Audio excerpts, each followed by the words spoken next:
Welcome to video number 2. Why the hell are they trying to confuse us and make us run in circles? My goal here with video 2 is provide you some clarity and understanding by simplifying your problem and your issue. Once you simplify your issue, it's easier then to understand why this is happening so that then you can find where you need to focus. If you don't know the cause and you don't know where to focus, then you don't know how to fight it, nor do you know what you're fighting. So that's what this video is all about, helping you get down to the root cause of what is causing your issue so that you can focus on that and then everything else can clear up. Then you can focus on your growth. So as some of you may know, I used to only work with people that had traction alopecia because that's what I originally suffered with. And in working one-on-one with those clients and then being in group settings with other clients that had all different kinds of issues, I began to notice some similarities in problems, issues, and symptoms. I found myself repeating the same thing over and over and over, no matter what label diagnosis anybody threw at me. They all seem to be suffering from the same exact things, but yet somehow they all felt like what they had going on with them was different because their diagnosis or label was different. So I did a little bit of research and I found out no matter what label they gave you, there are really only 5 main reasons of why you could be having hair loss in the first place. 5. And I'm sure, like most of my clients, the hair loss did not cause the issue. It resulted from the issue because the root cause was never treated, only the symptoms and the responses, leaving many with receding bald spots and no growth. So my goal is to simplify as much as possible so you know why this is happening. And if at any point in time I say something that you do not understand, you want more clarification or for me to go more in depth, make sure you leave a comment below and let me know. Free game. Alrighty, so let's jump right into this. Reason number 1, genetics. So literature states there is no cure for hereditary hair loss. Genetics play a huge role in determining how much hair loss you'll see as you age. You cannot change the texture of your hair. It is wired in your DNA. Your strand thickness is it. You can't change the number of hair follicles that you have. So if you were born with low density, I don't know of a way to help you change that. Your growth phases have not been altered. Your hair isn't experiencing hair loss from damage. You were just made like this. Your goal is to focus on improving the current texture of your hair to guarantee that it's the healthiest that it could possibly be so that you can minimize the loss and maximize the growth potential. Reason number 2, infection. The scalp can become infected if fungus or bacteria enter the scalp through hair follicles or damaged skin. This is the first time where you can start to get damage that can stunt your growth. This is when you see people that say that they had used Vagisil and their hair started to grow back. They probably had Candida of the scalp, which is a fungus. Me personally, I've really only known this to work on people, on someone that was in jail. So do I recommend that you go out and slap some Vagisil on your scalp? No, ma'am, I do not. You can make what's going on with you worse. The whole point of this 8 video series is to teach you how to figure out what's going on with you. It's not a guessing game. It's a strategic growth plan. What worked from somebody else may not work for you. There is no blanket fits to hair growth, and there is no blanket fits to you figuring out what's going on with you so that you can get your strands back.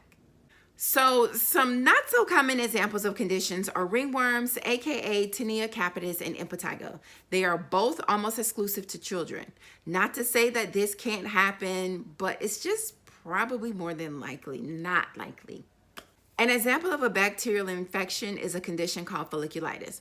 Folliculitis is caused by the staph that's already on your scalp and may look like little inflamed little bumps on your scalp.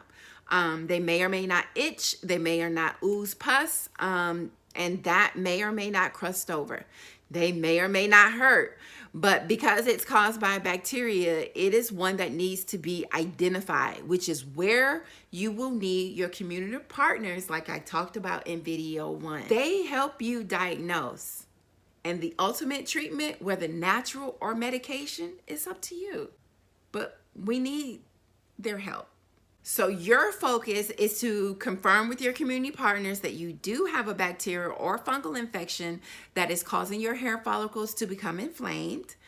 An inflamed scalp do not grow strands. It releases strands. But you immediately know your root cause is a bacteria or fungus. So your growth phases have not been altered. The only time they normally get altered is if you have a lot of hair that sheds quickly and then they go into immediate rest from trauma and experience something called shock loss. More on this in the next video. But if you are taking care of it quickly and you have not experienced excessive loss from damage, your goal is to kill the bacteria or the fungus, calm the scalp, stop the shedding, then focus on growth. Now, what happens if left untreated? Well, the infection could penetrate deep into the scalp and cause damage. This could look like permanent scarring and a bald area. Where have I heard that before? Inflammation, permanent scarring, and a bald area. And that brings me to reason number 3, inflammation. So let's take a look at a very well-known label, scarring alopecia, also known as CCCA, which is a rare type of hair loss in which inflammation destroys hair follicles and causes tissue to form in their place. But this is the thing. CCCA doesn't develop until after the hair follicle is destroyed. Now here's the doozy. The scar tissue doesn't form until after the hair follicle is destroyed. So if CCCA isn't there until the hair follicle is destroyed, and then that sparks the scar tissue, then what destroyed the hair follicle to cause the CCCA? Because that's the root cause. They don't know. But what they do know is inflammation, permanent scarring, and a bald area. The same thing with lichens plano. Inflammation and scarring again. And guess what? They did a study and determined that CCCA and lichens plano show up the same exact way, and there is no way to tell the difference because they present exactly the same. Do you want to know why? Because lichen plano is the most common cause of CCCA. And who is CCCA most prevalent in? That's right, us. So how much research do you think has really been done to figure out how to really cure it? Probably a lot, right? Probably. So I did my own research. What causes lichen plano? Guess what? They don't know. But guess what lichen plano also presents just like? Lupus hair loss. And guess what lupus hair loss is a result of? Inflammation in the body that can also be scarring and non-scarring and often presents as alopecia areata, which is an inflammatory non-scarring hair label where the body is attacking the hair follicles. Now in all of these, mostly something happens and attacks the hair follicle after it's been inflamed. It's just inflamed and then it's attacked. And once it's attacked and destroyed, then scar tissue forms. What would make your body randomly attack itself? It wouldn't. Something outside of your body is causing the inside of your body to attack itself. 90% of the clients that I have seen have some type of inflammatory condition, and it's normally related to something in their outside environment that is inflaming their body. And if you have been given a label that I did not mention in this video, drop it down below and let's see what your cause is too. An inflamed scalp, an inflamed body will not produce new strands or initiate new growth phases. the strands are simply going to fall out. Your focus needs to be on first identifying with your community partners through lab work that you have an inflammatory process going on, then working to decrease the inflammation within the body. The most important labs that you can get your community partner to look at to determine if you have any inflammation going on are inflammation markers, which are CRP and ESR. They know exactly what these are. And just let them know. Be open, honest, and upfront so that they can help you in determining your cause. Because I promise once you get to the root cause, everything else flows. The biggest issue for this group also outside of lab work is your environment. Some of the most notable experiences from some of the clients that I've worked one-on-one with would be chemicals in their water that cause their body to be inflamed, sticking your hands in bleach water every day and allowing that to absorb into your body, harsh hair products that are absorbed quickly in your scalp. Your forehead absorbs 4 times faster than any, and that got to be sued as the #1 chemical. Now, the only way to decrease inflammation in the entire body is through your diet. You have to do some other stuff too, but the diet is the key. And unfortunately, this is where most people fail. They don't want to commit to the lifestyle changes necessary to reverse it. They are too tied to the current life that they are not willing. Then they are stuck in this infinite vicious loop cycle of hair loss and stagnant growth, and nothing is working because their insides are still inflamed. And so before you can even focus on a growth strategy, you have to implement a growth loop to make sure that nothing in the outside environment is causing the imbalance. If the balance returns to the body, your growth phases restart.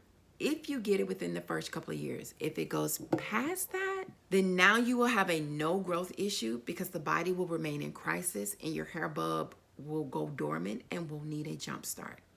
Then you'll need a growth strategy. You have to calm the body, to calm the scalp, to decrease the shedding. Then you can focus on the growth. But unfortunately, many don't. The body remains inflamed. The hair loss and lack of growth continues.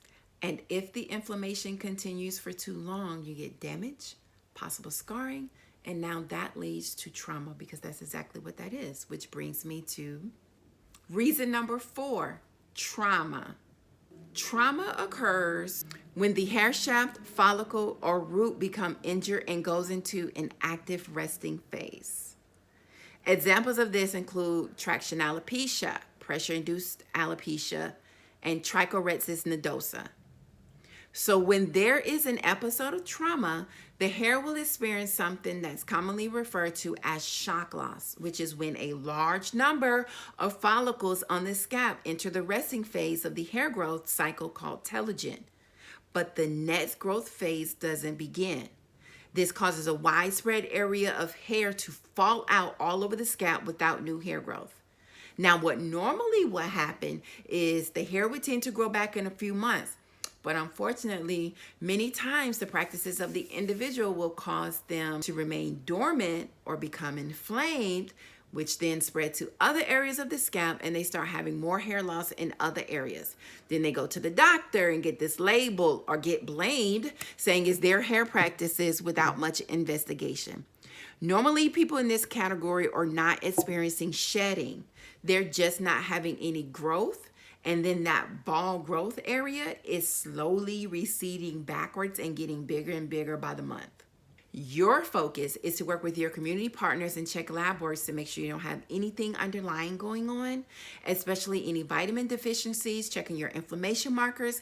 Then you want to implement a growth loop to make sure that nothing in the outside environment is causing you to have the stagnant growth. Make sure your scalp is not inflamed and that it's not dirty. Dirty, inflamed scalps do not grow new strands. Then you want to focus on stimulating the hair bulb and then growth. Don't worry.